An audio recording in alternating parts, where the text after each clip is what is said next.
Welcome back to the deep dive. Look, if you live in the modern world, you are. You're likely exhausted. You've been told that success requires maximum effort, perpetual motion, fighting for every single inch. Oh, absolutely. We're just marinated in this culture of the grind. Exactly. And yet the sources you brought us today suggest that this constant state of maximal effort, this, wrestling with the world, is often the very thing preventing us from achieving what we want. It is. It's a total paradox. And we've got an incredible set of sources today that pull us back, 2,500 years? To the heart of Taoist philosophy. That's right. Specifically from Lao Tzu and this very short, very potent book of 81 poems, the Tao Te Ching.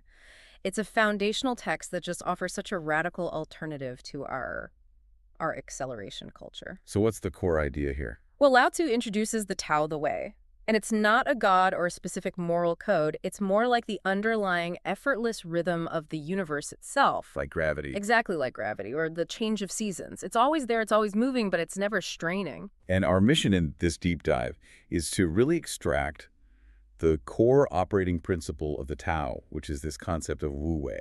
Often translated as non-action, but that's a bit misleading. Right. It's really more like effortless action. And we want to show you, the listener, how to stop pushing against the wall and instead align yourself with the natural momentum of life. We need to shift the metaphor. If you approach your goals like a mountaineer, every single step is a fight against friction. Right, against gravity. But if you approach life like a sailor, you learn to use the invisible forces, the wind, the current, to propel you forward without all that effort. And the ultimate metaphor in Taoism is water. I mean, think about your current stressors.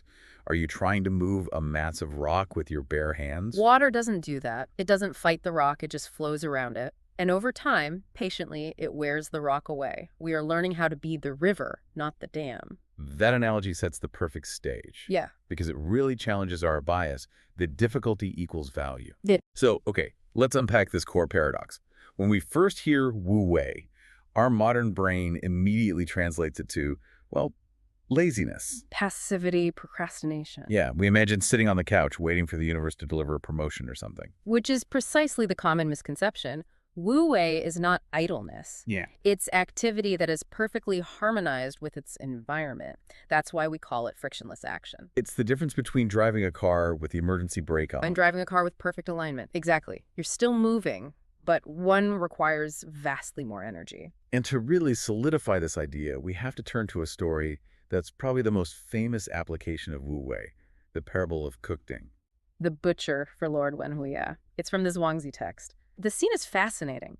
Cookding is butchering an ox, but it's not gruesome. It's described as a spectacle. A dance. A rhythmic musical dance. He wasn't hacking, he was gliding. And Lord Wenhui is just watching this, and he asks, essentially, how can your skill possibly be this profound? I mean, for anyone who's struggled through a tough task, the idea that real expertise looks easy it's revolutionary. Yeah. We usually equate visible effort with skill. That's the critical distinction. Cookding explains that when he first started, he saw the whole ox. He saw this dense, chaotic mass of bone, tendon, and muscle that he had to hack his way through. Okay. But after 3 years, he said he stopped seeing the whole ox. He said, I now go by spirit, and I follow the natural makeup of the beast. So he wasn't relying on his physical eyes anymore, or just brute strength. He was using intuition. Yes, an intuition built from experience. He wasn't hacking at the joints or bones. He was finding the inherent pathways. He was finding the empty spaces. And this is where the lesson pivots directly to you, the listener, and your work life. Right. Cookding's sources, they elaborate on the state of his knife. An average cook, they change their knife once a month because they hack and dull the blade. A good cook, maybe once a year. But Cookding, Yeah. he'd used the same knife for 19 years, and it was still as sharp as the day it was forged. Yes. Because he never hit bone. He was always moving through that empty space. And when we apply this to modern life, to project management, to a difficult conversation, Cookding's knife is our own energy, our mental, emotional, and physical energy. So if you find yourself constantly burned out, emotionally exhausted, that's the Taoist equivalent of hacking bone. That's it. You're applying brute force or just sheer willpower to problems that actually require finesse. A different approach entirely. The core takeaway is that the Taoist seeker isn't avoiding action, they are relentlessly avoiding friction. If your default reaction to a problem is to just push harder, you're probably hitting bone. Wu Wei asks you to pause and ask, where's the empty space here? Where's the path of least resistance? That still gets you where you need to go. Maybe it means delegating. Maybe it means restructuring the task. But it almost never means just bearing down harder. That reframes stress completely. It's not a badge of honor. It's Hmm. just an indicator that your blade is getting dull. Precisely. And if Wu Wei is this frictionless action, then we need some kind of internal guidance system to help us spot those empty spaces. An internal compass. And our sources guide us to chapter 67 of the Tao Te Ching, which introduces the three treasures, the essential qualities of a frictionless person. Okay, let's dive into those because they seem incredibly necessary right now. The first one is compassion, or Mm. sigh. Right. And we hear compassion and we think charity or being nice. How is that a tool for reducing resistance in your life? It's much more fundamental than just kindness. It's the deep realization that you are connected to everything. Other people, your environment, even your competitors. Ah, I see the application there.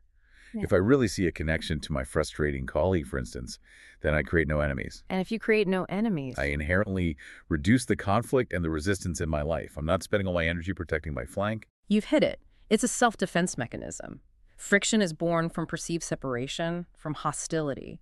Compassion removes the need for that hostility, and it conserves huge amounts of emotional currency. That leads perfectly to the second treasure, frugality, or gene.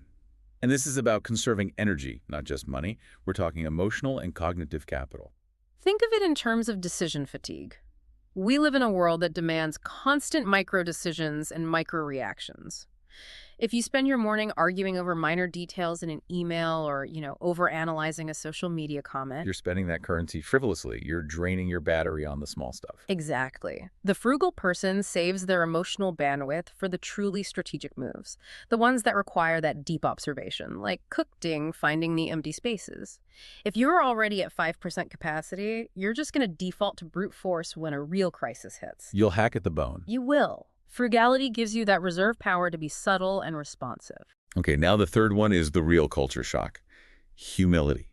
It's translated as not daring to be first in the world. In our culture, we're constantly told to be the thought leader, the first mover, the loudest voice.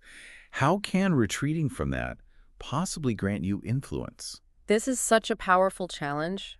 It's where Taoism offers its most subtle lesson on influence. The Taoist doesn't believe influence is something you seize. It's something you attract. You attract it. Walk us through that.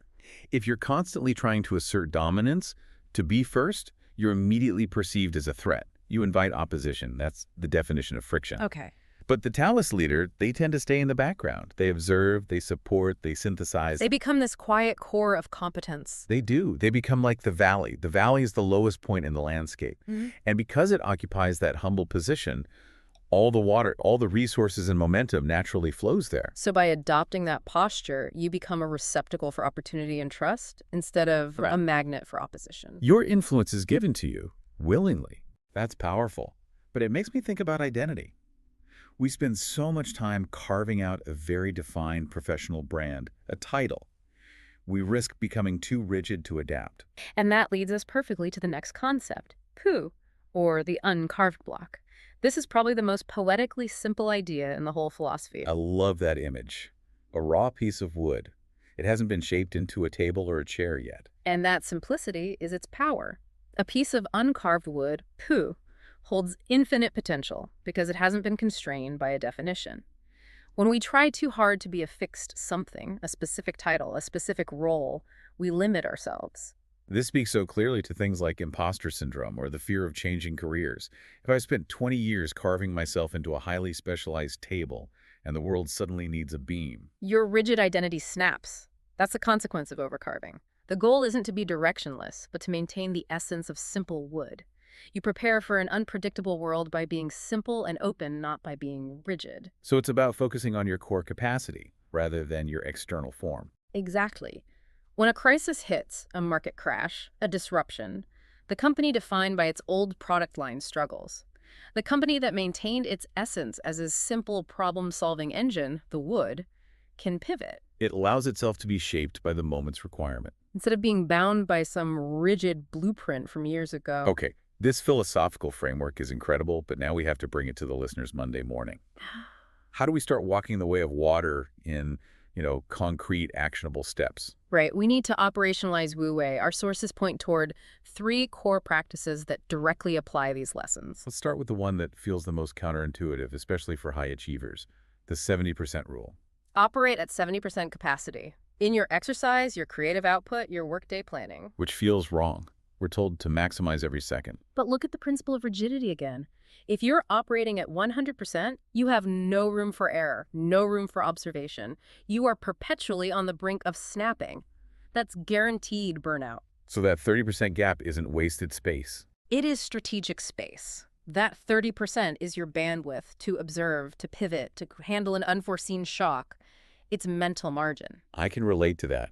The times I get most frustrated are when my schedule is so tight that one minor delay collapses the whole day. That's 100% capacity failure.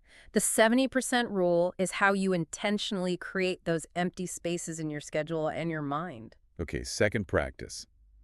Softness is strength. We talked about the flexible tree surviving the storm. How does this apply to emotional conflict? This is crucial for conserving that treasure of frugality. When you encounter criticism this week, your instinct is often to harden your heart.